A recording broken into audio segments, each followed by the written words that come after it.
Social media reputation management. I thought that I would include this because your social media reputation can make or break your business in a lot of ways.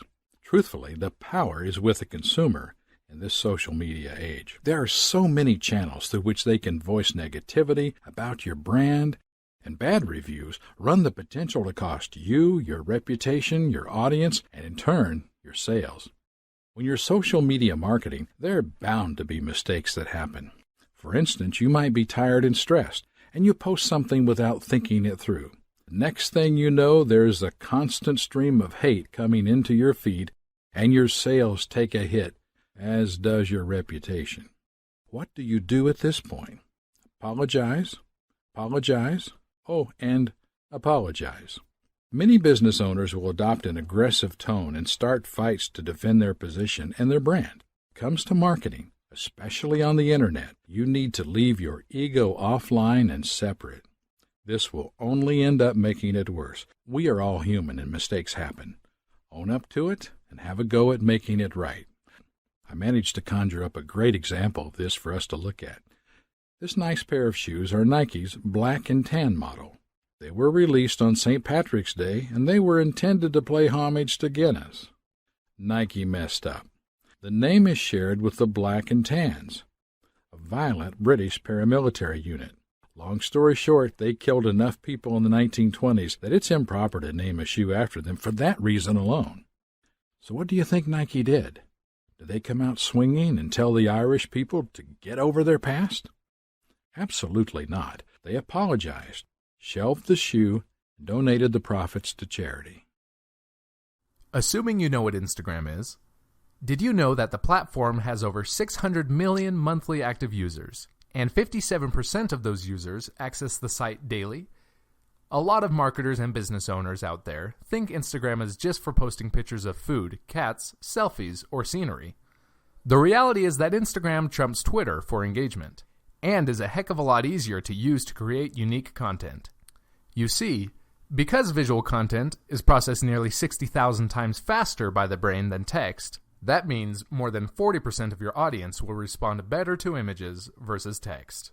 It's super easy to post a picture or two a day and pop a link or relevant content as the caption for those who want to learn more.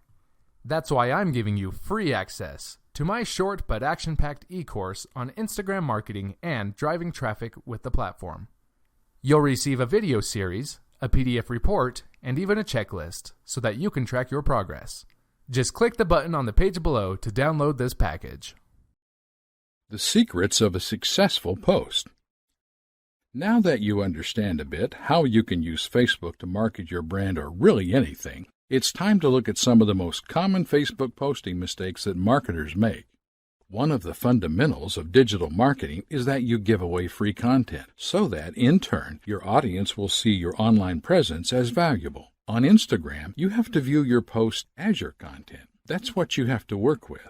This post perfectly targets Instagram's demographic. Look at how it's been structured and try to decipher why it works.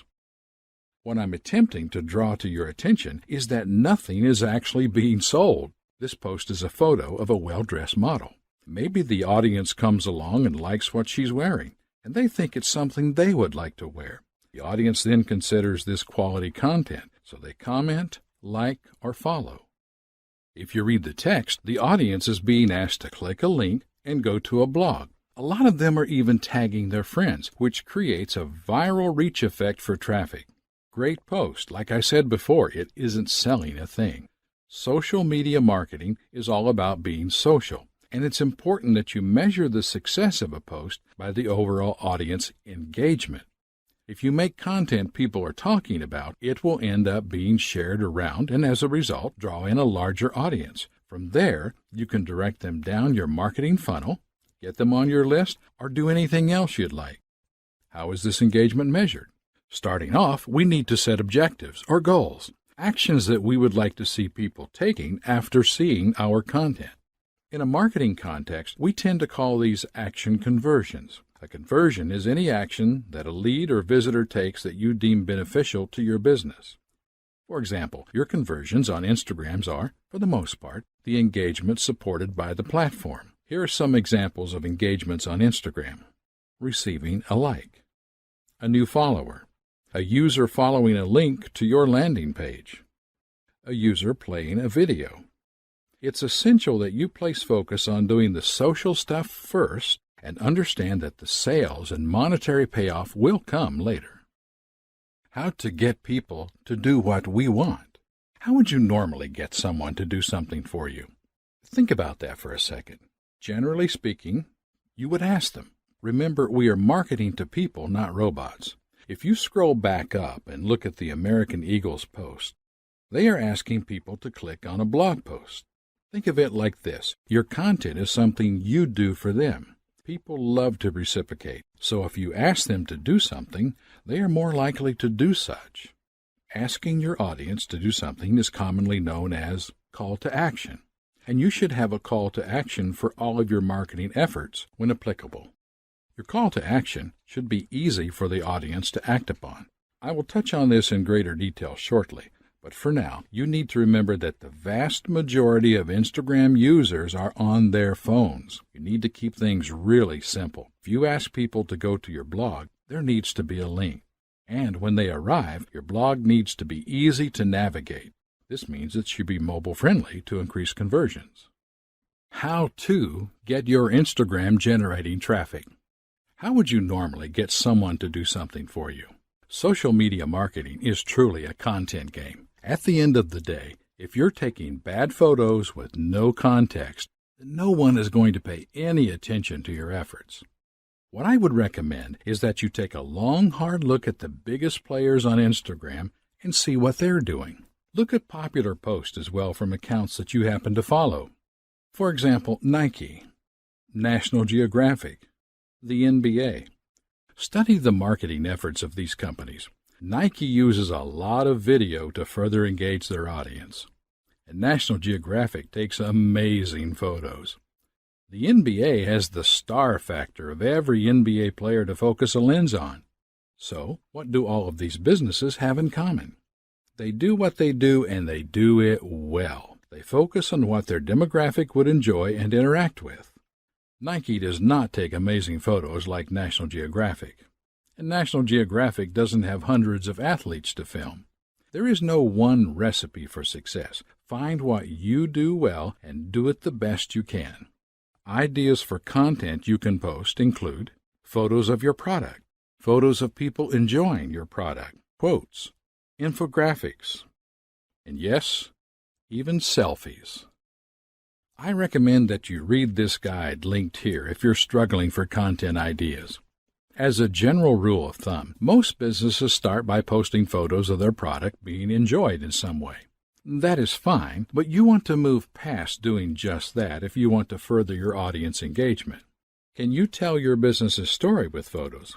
If, say, you own a tech company and you find yourself at an exhibition, by all means, bring a camera and document it for your audience so that they feel included. Make them feel like they're benefiting from the content of your post. Another tried and tested way to kick off an Instagram account is with a competition of some sort.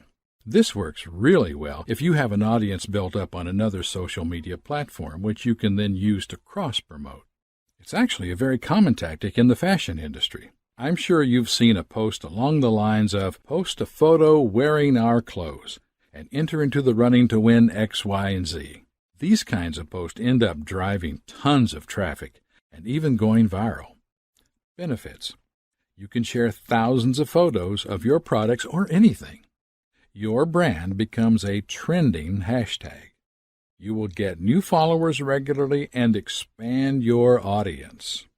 The social confirmation of seeing hundreds of people in the clothes or using your products will increase sales and conversions. You position yourself as an authority because of all the content you now have. Assuming you know what Instagram is, did you know that the platform has over 600 million monthly active users, and 57% of those users access the site daily? A lot of marketers and business owners out there think Instagram is just for posting pictures of food, cats, selfies, or scenery. The reality is that Instagram trumps Twitter for engagement, and is a heck of a lot easier to use to create unique content. You see, Because visual content is processed nearly 60,000 times faster by the brain than text, that means more than 40% of your audience will respond better to images versus text. It's super easy to post a picture or two a day and pop a link or relevant content as the caption for those who want to learn more. That's why I'm giving you free access to my short but action-packed e-course on Instagram marketing and driving traffic with the platform. You'll receive a video series, a PDF report, and even a checklist so that you can track your progress. Just click the button on the page below to download this package.